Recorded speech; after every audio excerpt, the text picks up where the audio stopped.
આજની ધર્મકથા. પ્રણામ. શ્રી વર્મકુમાર અને વસંતશ્રી બંને વચ્ચે ખેલાયેલા પ્રણયના ફાગ એ કેવી રંગત લાવે છે અને કેવી કેવી ઘટનાઓને એક પછી એક એ આશ્ચર્ય ઉપજાવે એવી રીતે સર્જાવે છે. એની વાતોના રસાસ્વાદની અંદરમાં આપણે કેટલાક દિવસથી છીએ. આમ જોવા જઈએ ને તો કેટલાકના જીવન એવા હોય, બહુ કેટલાક જ લોકોના જીવન એવા હોય કે જે જીવનની વાતો એ રસાસ્વાદ જન્માવે. આજકાલના આપણા જીવન એ એટલા બધા નીરસ છે કે આપણી વાતોમાં પણ કોઈને રસ જાગે એવી શક્યતા નથી હોતી. આપણે આખો દિવસ આપણી જાતને પણ કહેવા બેસશું ને તો આપણને ઊંઘ આવી જશે.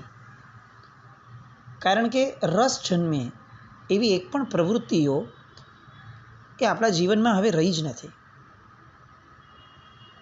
એનું મૂળ કારણ એ છે કે રસ હંમેશા તો જ જન્મે જો જીવ પોતાનામાં ઠરેલો હોય, પોતાને પ્રેમ કરતો હોય, પોતાની દરેક ચેષ્ટાઓને ગંભીરતાથી લેતો હોય. જે ફક્ત દેખાદેખીમાં જીવતો હોય, ટાઈમપાસ માટે જ રહેતો હોય કે કામ કરતો હોય, જેને આમ પણ રસ સાથે કામ કરવાની આદત જ ન હોય, એવા વ્યક્તિઓ શું ઇતિહાસ સર્જશે? એમની કઈ કથાઓ ગવાશે? આપણી સેલ્ફી પણ આપણે જોવા જઈએ તો એ ગામ માટે છે, અને આપણી સેલ્ફ પણ જોવા જઈએ તો એ ગામ માટે છે. હવે જેનું બધું જ ગામ માટે છે અને ગામ પ્રમાણે છે, એ વ્યક્તિ એ ઇતિહાસો કઈ રીતે સર્જશે? જે પોતાનો નથી થઈ શકતો એ ખરા અર્થની અંદરમાં બીજાઓનો ક્યારેય નથી થઈ શકતો. આપણા તીર્થંકર પરમાત્માઓ દીક્ષા લઈ સાધના કરી પહેલાં પોતાના થયા અને પછી પરોપકાર કરવા નીકળેલા. આપણી સ્થિતિ એવી છે કે આપણને પરોપકાર કરવાનું વ્યસન લાગી ગયું, અને એવું વ્યસન કે ક્યારે પરહિત ચિંતા બની ગયું ખબર જ ન પડી. અને એ જે પાતળો ભેદ હોય પરાર્થકરણ અને પરહિત ચિંતાનો, એ ભેદ આપણે સાવ ભૂલી ગયા અને જાતને ભૂલી અને જગત માટે એવું બધું કરતા થયા કે જેની કિંમત ન જગતને થઈ, ન આપણને થશે, ન આપણા પ્રભવને થશે. અને તેમ છતાં આપણે એક ભ્રમ અને સ્વપ્નમાં રાજશું કે મેં શાસન માટે કંઈક કર્યું, મેં લોકો માટે કંઈક કર્યું, મેં સમાજ માટે કંઈક કર્યું. મૂળભૂત રીતે આપણે આપણી જાત માટે શું કરીએ છીએ? આપણા પોતાના મોક્ષ માટે શું કરીએ છીએ? આપણા રાગ અને દ્વેષને ઓછા કરવા માટે આપણે શું કરીએ છીએ? એ પ્રયત્ન સૌથી પહેલો અને સૌથી મહત્વનો છે. આ શ્રી વર્મકુમારનું જીવન જોઈએ તો ખરેખર આપણને એકચ્યુઅલી પ્રશ્ન થવા જોઈએ. આ માણસ તીર્થંકર પરમાત્માનો જીવ છે, અને હવે કંઈ બહુ લાંબુ નથી. આના પછીનો એક ભવ દેવલોકનો, અને દેવલોક પછીનો તરત ભવ તીર્થંકરપણાનો, સાવ નજીકનો ભવ છે. અને એ ભવની અંદરમાં પણ પોતાના રાજ્યમાંથી એ એક કન્યાની રક્ષા માટે નીકળે છે કે જે કન્યાને એને વરવાનું છે. અને તેમ છતાં એના મનની અંદરમાં ક્યાંય વિકાર નથી જાગતો, ફક્ત ને ફક્ત કર્તવ્ય પરાયણતા જાગે છે. આ વાત કેટલી ગજબનાક છે!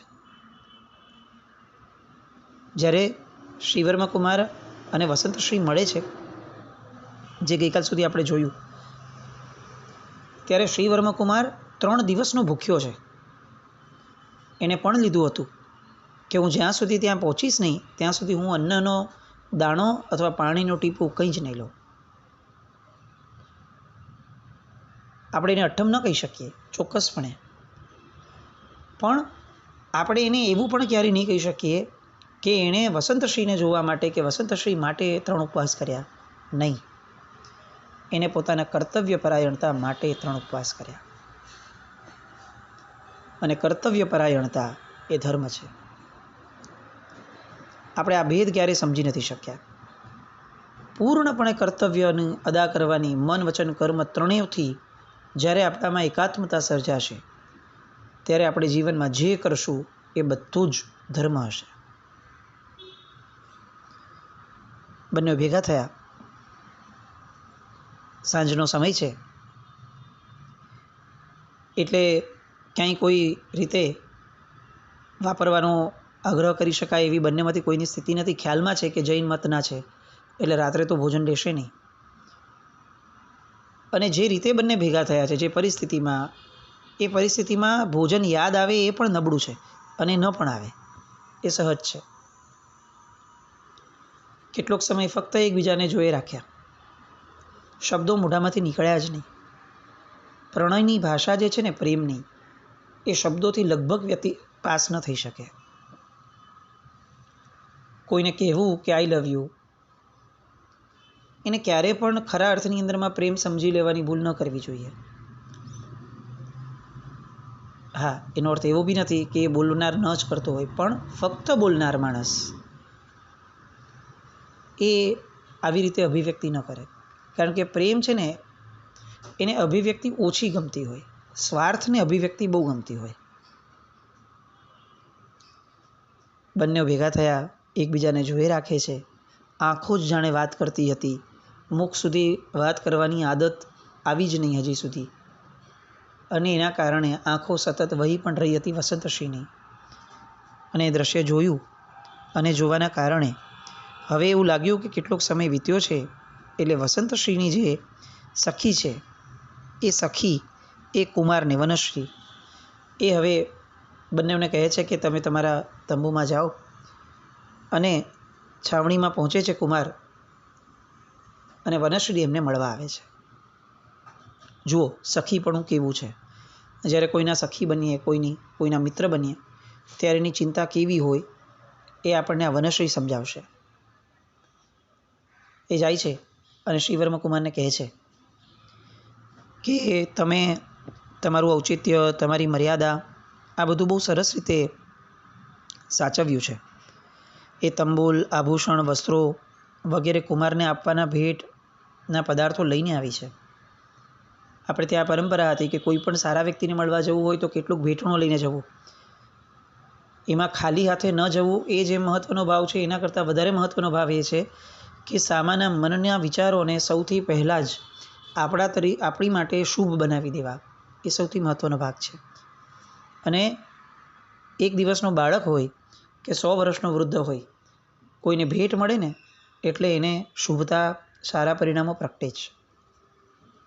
એમાંય અકારણ ભેટ હોય તો વધુ પ્રગટે. એટલે આ લઈને ગઈ છે વનશ્રી, કુમારને બધું અર્પણ કરે છે અને માંડીને આખી વાત કરે છે કે મારી સખી વસંતશ્રી, એની સ્થિતિ કેવી હતી અને કઈ રીતે અહીંયા આવી છે. અને હવે થોડીક એને જે વાત કરવી છે એ વાત તરફે આગળ વધે છે અને શ્રીવર્મ કુમારને કહે છે કે હવે તમારો શું વિચાર છે. એટલે શ્રીવર્મ કુમાર કહે છે કે કંઈ નહીં, બસ આ વિકટ પરિસ્થિતિમાંથી બહાર આવી જઈએ એટલે નગર જશું, અને નગર જઈ અને પછી પિતાજીની હાજરીની અંદરમાં આપણે લગ્ન કરી અને ઠરીઠામ થઈ જશું.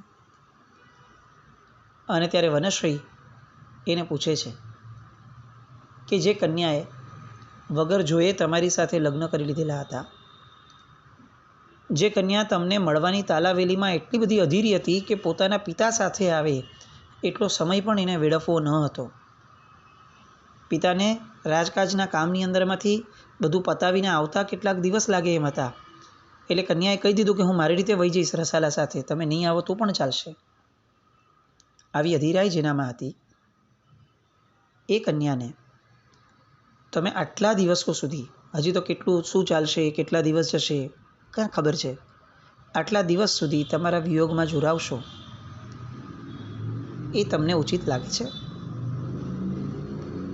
શ્રીવર્મ કુમાર કહે છે કે વાત સાચી છે, ન જ રાખવું જોઈએ. તારી વાતની, તારી લાગણીને હું સમજી શકું છું વનશ્રી, પણ હું મારા માતા પિતાનું સંતાન છું પ્રથમ, અને હું એમની રજા વગર લગ્ન કરી લઉં એ એમને ઉચિત નહીં લાગે. અને ત્યારે વનશ્રી દાવ ફેંકે છે કે જો તમારા માતા પિતાને કે તમારા વડીલોને તમે એમની રજા વગર કે એમની હાજરી વગર લગ્ન કરી લો એ ઉચિત નહીં લાગે, તો શું એમને એ ઉચિત લાગશે કે એક કન્યા જે પોતાના મનની અધીરાઈની અંદરમાં ગૂંચવાઈ અને જ્યારે એને કોઈ માર્ગ સામે સ્પષ્ટ ન દેખાય અને એ પોતાનું જીવન ટૂંકાવી દે, ત્યારે એ વડીલોનો પુત્ર ત્યાં હાજર હોવા છતાં ફક્ત વડીલોના ભયથી વેવલો બની અને રાહ જોઈ રાખશે. એ એમને કેવું લાગશે? કુમાર એકદમ ચોંકી જાય છે કે આ શું બોલી? અને વનશ્રી કહે છે કે કુમાર, તમે એક સ્ત્રીના હૃદયને સમજી નથી શકતા. તમે જાણી શક્યા કે પરિસ્થિતિ આ છે, પણ સ્ત્રીની મનસ્થિતિને સમજવા માટે તમારે સ્ત્રીપણા તરીકે વિચારવું પડે. એ તમારા નામ પર એનું સર્વસ્વ છોડીને આવી છે. એના માથે અત્યારે 2 તલવાર લટકતી હતી, પેલા વીરપાળની અને ઓલા સુદર્શનની. અને તેમ છતાં એક નિશ્ચિંતતા અનુભવતી હતી કે કુમાર આવશે, મને વરસે અને બધું સારું થઈ જશે. અત્યાર સુધી એ એના મનને સંભાળી શકી, પણ હવે જ્યારે તમે એની નજર સામે આવી ગયા છો અને હવે અગર તમે એને એમ કહો કે હજી થોડો વિયોગ સહન કરી લે, તો એક સ્ત્રી માટે એ અશક્ય છે. અને એ જણાવે છે કે વસંતશ્રીના પ્રેમના પારખા, એની કસોટી, એ બધું કરવાનું રહેવા દેજો. વસંતશ્રી કાચી ક્ષણની અંદરમાં જો તમારા નામ પર આટલું જીવી શકી છે એકલી અને જીરવી શકી છે, તો તમારા વિયોગ ખાતર કાચી ક્ષણની અંદરમાં એ જીવન ટૂંકાવી પણ શકશે. કુમાર એ કંઈ બોલે કે ન બોલે એ એનો વિષય છે. એના મનની વ્યથાને રજૂ કરવી એ મારો વિષય છે, કારણ કે હું એની સખી છું.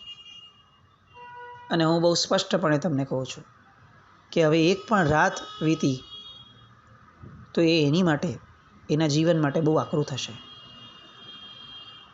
કુમાર સ્તબ્ધ હતા. શું કરવું એની વિમાસણ હતી.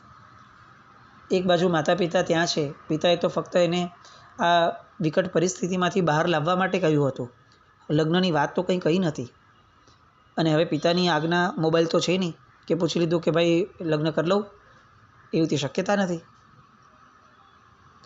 શું કરવું? વનશ્રી તો એને જે બોલવાનું હતું એ બોલીને વહી ગઈ, પણ એ બોલાયેલા શબ્દો એ હવે શ્રીવર્મ કુમારના મનની અંદરમાં ગુમરાયા કરે છે. ઔચિત્ય અને મર્યાદાનો જાણકાર છે આ કુમાર. આર્ય સંસ્કૃતિનું જીવન અને આર્ય સંસ્કૃતિનું ભણતર એણે લીધું છે. પરિસ્થિતિ અનુસાર કઈ રીતે વર્તવું એનો વિવેક એનામાં પ્રગટેલો છે. અને એટલે કેટલોક બહુ ગંભીર વિચાર કર્યા પછી શ્રીવર્મ કુમાર તરત જ વનશ્રીને ત્યાં કહેણ મોકલાવે છે, એને બોલાવે છે અને વનશ્રીને કહે છે, આજે રાત્રે ને રાત્રે જ લગ્ન લેવાશે, તૈયારીઓ માંડો.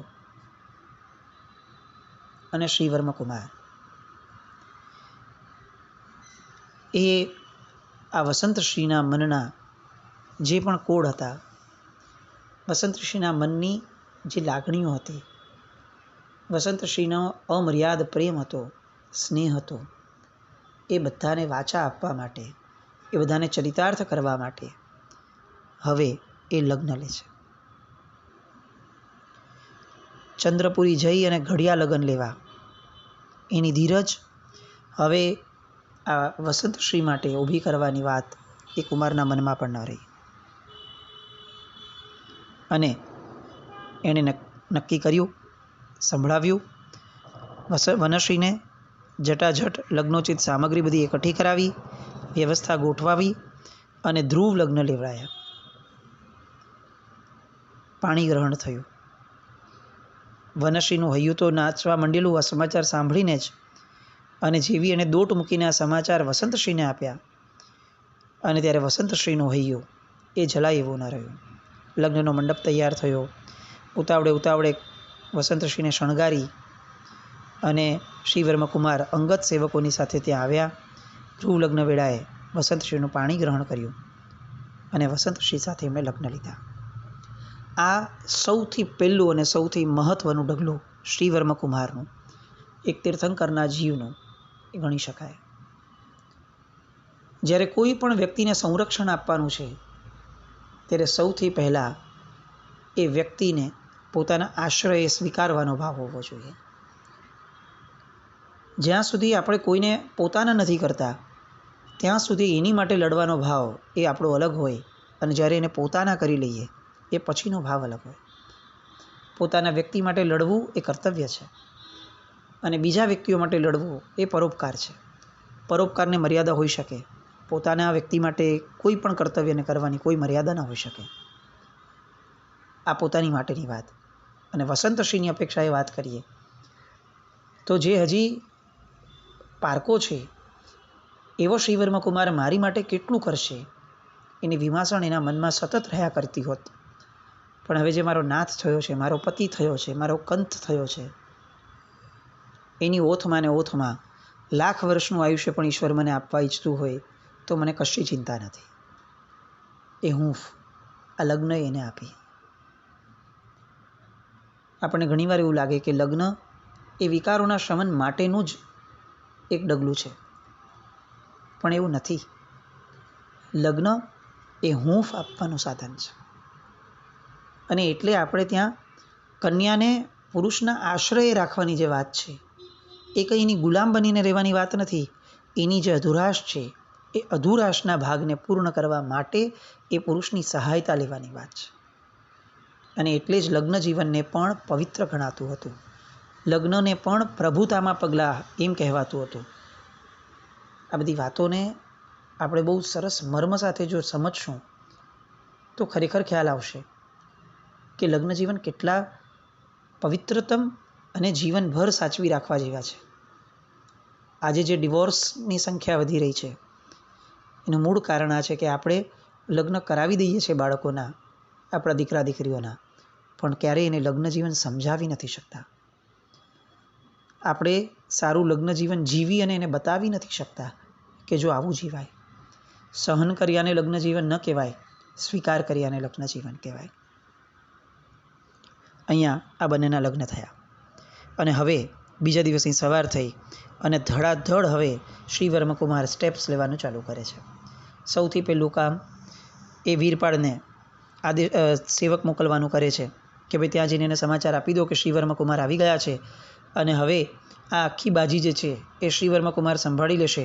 તમે અત્યાર સુધી જે કર્યું એની માટે ખૂબ ખૂબ ધન્યવાદ, પણ હવે તમારો આશરો લઈ અને શૂરપાળને કહેવાપણું રહે સુદર્શનને કે આ તો વીરપાળની મદદથી આ જીતી ગયો, એવો ટોણો મારે સાંભળવો નથી. એટલે હવે આપ બહુ સરસ રીતે સહકાર આપ્યો છે. હવે જ્યારે પણ મને સહકારની જરૂર પડશે ત્યારે હું આપને યાદ કરીશ. આ ખુમારી સૌથી પહેલાં એણે દાખવી વીરપાળ પાસે. હવે બીજો વારો આવ્યો સુદર્શનનો અને અહીંયા સરસ મજાની એક યોજનાબદ્ધ રીતની એક રમત અહીંયા રમે છે. 2 દૂતને સમજાવીને મોકલ્યા હતા. એ દૂત એ પહોંચ્યા સુદર્શન પાસે, કહે છે કે અમને નરપુંગવ રાજાએ મોકલ્યા છે. એટલે આવકારે છે એને, કહે છે એવું કે નરપુંગવ રાજાએ કહ્યું કે જેમ મારે મન શ્રીવર્મકુમાર છે એમ મારે મન સુદર્શન છે. તમારા પિતા સાથેની એમની મૈત્રી એ ભ્રાતૃભાવવાળી છે. એટલે નરપુંગવ રાજા એ તમને સંદેશો મોકલાવે છે કે હું મારા દીકરા શ્રીવર્મને પણ આ જ સલાહ આપત કે જો કોઈ એક કન્યા કોઈ બીજાને વરવા માટે નીકળી ગઈ છે, એણે મનથી કોઈ બીજાને વરી લીધું છે, તો હવે એની ઉપર કબજો જમાવવાનો ભાવ એ અનૈતિક છે. અને અનૈતિક કાર્યો એ સુગ્ન વ્યક્તિઓ ક્યારેય ન કરે. એટલે અમારા રાજાએ તમને સૂચના આપી છે, તમને સરસ મજાની આ વાત સમજાવવા માટે કહી છે દીકરાના સ્વરૂપે કે તમે બહુ જ માનભેર તમારા રાજ્યમાં પાછા ફરો અને આ વસંતશ્રીને અમારે ત્યાં આવવા દો. સુદર્શન એ આખી વાત સાંભળીને દૂત ઉપર ગુસ્સે થઈ જાય છે કે તમારા રાજાને કહી દેજો કે શિખામણ એના દીકરાને આપે, મારે એની શિખામણની કોઈ જરૂર નથી. અને ઉદ્ધતાઈપૂર્વક એની સાથે વર્તન કરીને એવી કેટલાક વાણીને કેટલાક શબ્દો આપે છે. પેલા દૂત બધું સાંભળી લીધા પછી કહે છે કે આપની બધી વાત અમે સાંભળીને અમે જણાવી દેશું, પણ હજી એક સંદેશો બાકી છે જે અમને શ્રીવર્મકુમારે આપ્યો હતો. જો આપની આજ્ઞા હોય તો અમે એ પણ આપી દઈએ આપને. એટલે કહે છે કે બોલો, એ પણ આપી દો. એટલે કહે છે કે શ્રીવર્મકુમારે કહ્યું છે કે મારા પિતા તો છે ને એ ધર્મનિષ્ઠ વ્યક્તિ છે. એમણે તો જે પણ આપને જણાવ્યું છે એ બધું બહુ સરસ રીતે સાહજિક ભાષામાં જણાવ્યું છે, પણ જે કન્યા મને વરવા નીકળી છે એ કન્યાની ના રૂએ હું તમને એક વાત જણાવું છું કે હું અહીંથી નીકળું છું. હું વસંતશ્રીની રક્ષા માટે આવવાનો છું અને આવ્યા પછીથી એની રક્ષા માટે જે પણ કરવું પડે એ પરાક્રમથી કરવા માટેની તૈયારી છે. તમે તમારું જીવન બહુ સુરક્ષિત ઈચ્છતા હો તો પાછા વળજો, અને ન ઈચ્છતા હો તો સુખેથી લડવા માટે આવજો.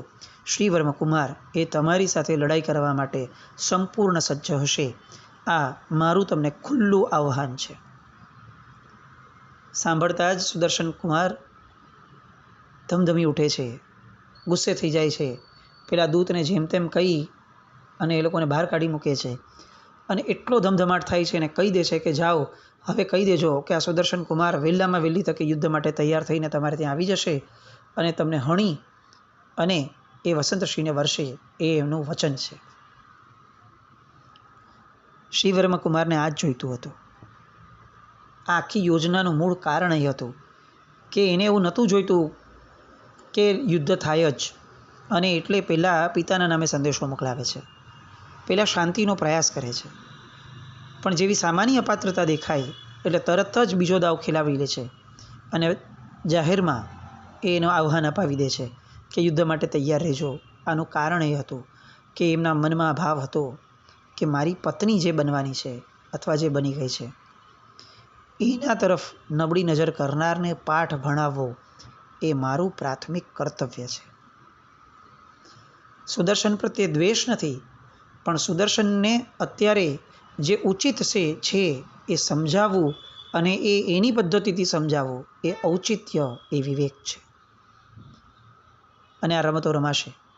આવા સંદેશો સાંભળી અને સુદર્શન કુમાર ખરેખર જો પાછું જવાનું વિચારતો હશે તો પણ નહીં જાય, અને કંઈક ને કંઈક ગુસ્સામાં બોલી લેશે. એ બોલવાના કારણે હવે એને મારી હારે લડવા આવવું જ પડશે, અને એને મારે હરાવવો છે. એને હરાવી અને જગતને પણ મારે પાઠ શીખવવો છે કે કોઈ પણ કન્યા ઉપર નબળી વૃત્તિ ધરાવવી એ પરાક્રમી પુરુષો દ્વારા એ વસ્તુ એ ક્યારેય સાંખી લેવામાં આવશે નહીં. સુદર્શનને સમજાવે છે બધા એના મંત્રી વગેરે કે ભાઈ આનું સૈન્ય બહુ મોટું છે, નથી આપણે કંઈ બહુ સામે પડવા જેવું. પણ સુદર્શન હવે શું નિર્ણય લે છે અને કઈ ચાલબાજીઓની આખી રમતો ચાલે છે, રાતોરાત કેવા ખેલ ખેલાવાના છે, એ બધી વાતો માટે આવતીકાલે ફરીથી મળીએ. જી નાગના વ્રત કંઈ પણ બોલાય તો મિચ્છામિ દુક્કડમ. જૈનમ જયતિ શાસનમ.